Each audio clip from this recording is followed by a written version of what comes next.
Back when the horse and carriage was still the main source of transportation and no one had ever gone more than a fathom beneath the waves, one man built a machine that was 7 decades ahead of its time.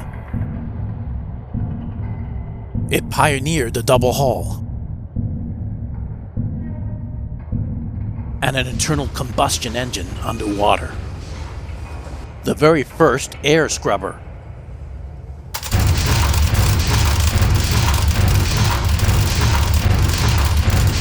And a chemical fuel, which created oxygen as a waste product. All of this made it the very first air-independent submarine.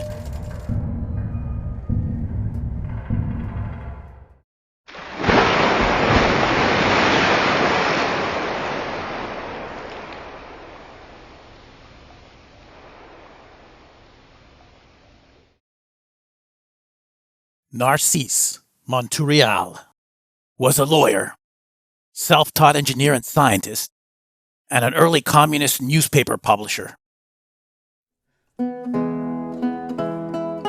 He was born in Figueres, Catalonia, Spain.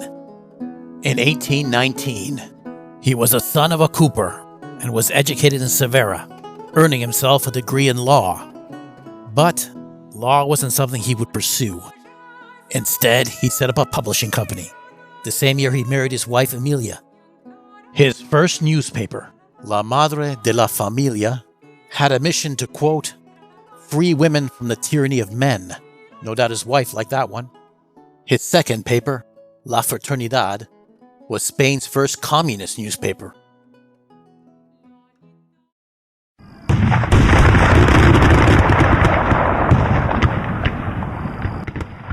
But the revolutions of 1848 brought his activities into an unflattering light, and he was forced to flee to France for a year. And when he got back to Spain, the government suppressed all his publications. So he redirected his boundless energy into science and engineering. Narciso would prove to have a mind for engineering that was nothing short of genius. He paid a visit to a town called Cadaqués, where he became fascinated by the dangerous work of coral harvesting. He then witnessed the drowning death of a harvester and decided there had to be a better way.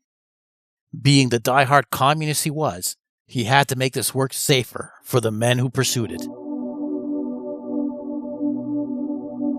His answer was to create a vehicle that could travel underwater and protect the lives of its crew. He went to Barcelona and founded the first society dedicated to the exploration of submarine technology.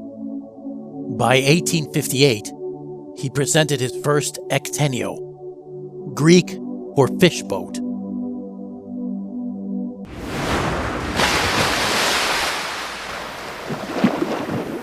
The Ictíneo I already pioneered many firsts. It had a first-of-its-kind porthole, which used exterior water pressure to seal itself in further, making leaks virtually impossible. It was also the first vessel ever to have a double hull. It was hand-cranked, so it was not yet self-propelled, but Narciso did experiment with interior chemical oxygen production, albeit not too successfully at first. But experimentations with the Ictíneo I would come to a sudden end when it was accidentally rammed by a ship. Narciso went back to the drawing board. This time he was going to go all out and truly invent a machine like none other. He would pressurize the inner hull and install something new he invented, an air scrubber machine. But the piece de resistance would be an out-of-this-world propulsion system. After endless hours of chemical experimentations, Narciso finally found what he was looking for. A special reaction of zinc, manganese dioxide, and potassium chloride would heat a boiler without overheating the inside of the sub, as was the case when an Englishman tried to build an underwater steam sub a decade later. His contraption severely overheated. It would not be till the 1930s when the Nazis would start experimenting with the same chemical recipe that Narcisse first invented, but they were only semi-successful.